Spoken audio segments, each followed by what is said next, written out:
I started the 64th RTT on July 19th, 1982. I graduated December 3rd, 1982. I was transferred to someplace that I had never heard of, was State Police in Norwell. And I was stationed there until, I believe, February of 83, where I was transferred to sunny Cape Cod, D2 in South Yarmouth. And I did my entire career until January 31st of 2010, except for a short summer on Nantucket, D6. But other than that, I did everything at Yarmouth.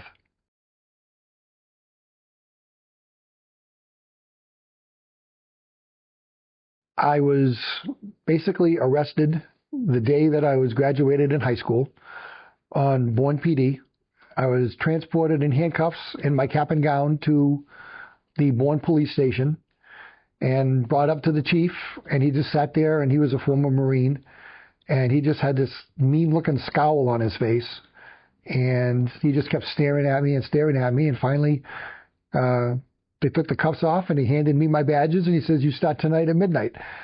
And I was like, "What?"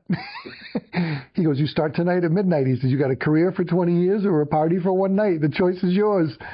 So he brought me downstairs to the locker room, and I had a locker with all brand new uniforms and everything else all done. And all the guys were there, and they were all excited, and a lot of the guys. And I had to go to work. I went home, went to bed, and missed my graduating. Well, come to find out that the party was in Plymouth at the White Cliffs in Plymouth, and evidently the Plymouth kids didn't like Bourne having a party in Plymouth, so they crashed the party, and I had to go up there as mutual aid and arrested half of my graduating class.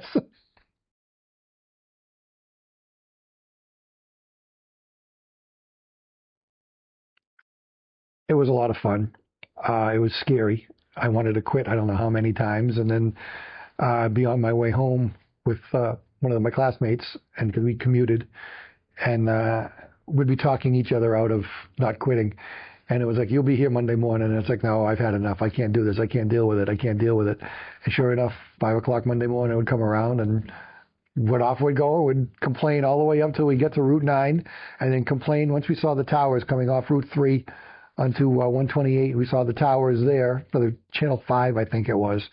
And then we come all the way down Route 9 the whole way, and then we saw the radio towers at GHQ, and we complained.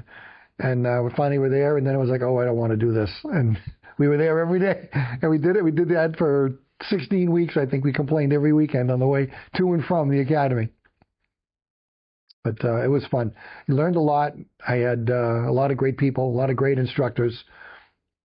I remember Roger Ford was the one guy that scared the living daylights out of you. And then 30 seconds later, you're the guy that you wanted to go invite to your dinner for Thanksgiving dinner at your house because he was the nicest guy in the world. Dan Duffy, some of the best guys to work with. And it was like, it's too bad I'm so far away down the Cape because I'll never see these guys to actually work with them. But they were great, great guys. And now both of them have passed. And it's tough to know that even great people can pass. It just sucks. All of my career, I was a road trooper. I did accident recon. I was one of the first classes out of the academy for accident recon. And I'd like to thank Mr. Hopwood, my geometry and trigonometry teacher in high school, because he said, "Yo, you're going to need this through your life." And nobody has ever used geometry and trigonometry in high school until I became on the accident recon unit. And they handed us a pencil, a compass, a tape measure, and a small Radio Shack calculator with a TSI, a Texas Instruments calculator. And that's all you're going to be using it for is trig and geometry. And I was like, "Thank you, Mr. Hopwood, for teaching me how to become a D student with trigonometry and geometry." But I used it for that. And then I did all the accident recon on the Cape. And then they contacted me one day, and they said that you're getting burnt out doing all the accident recon, so we're going to send you to FAA aircraft accident school.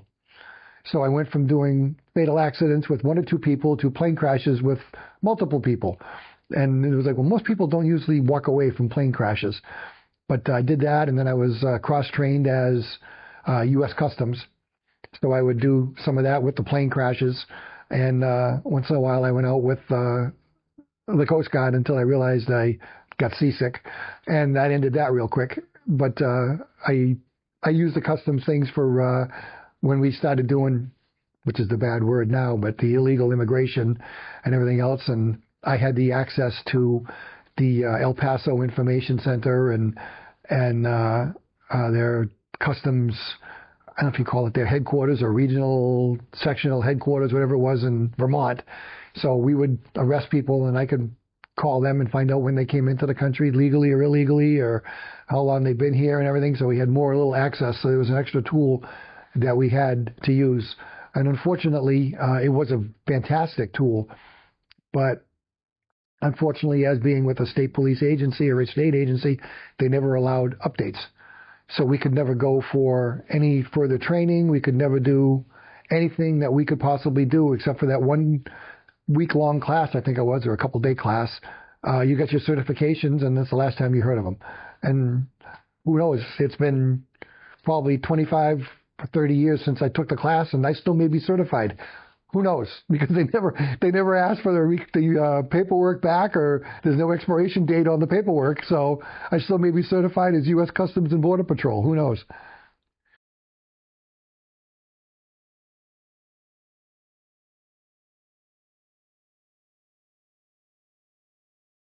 A very good friend of mine was an electrician, and he started a construction business.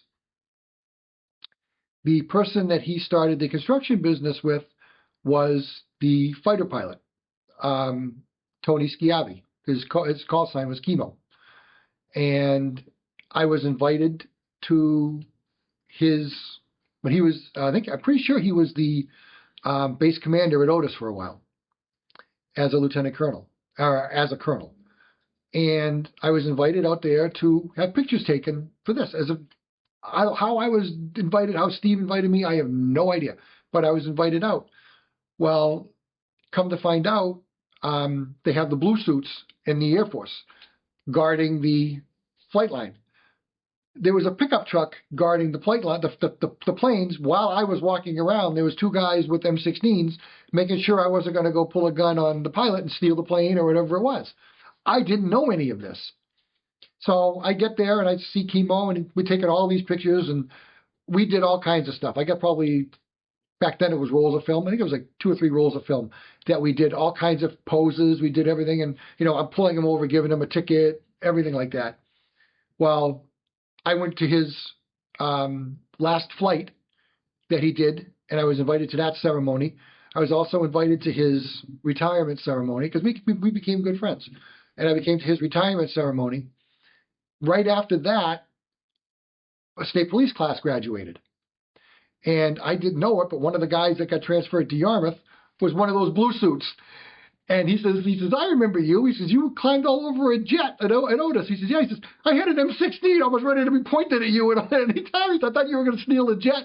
So we didn't know who you were, but we were told to keep an eye on you. He says, both of us had M16s ready to shoot you if you were going to go steal the jet or hurt anybody. I says, you're kidding me. And he goes, no. So it was funny knowing that this is the same guy that did that. It's funny how the circles work and everything. Yeah.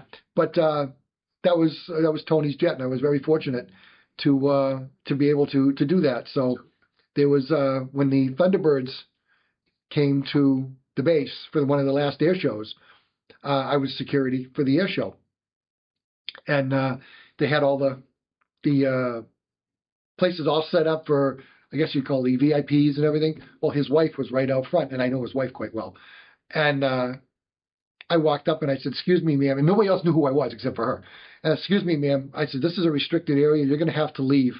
And she's giving me the dirty look, and then she starts giving me a real hard time.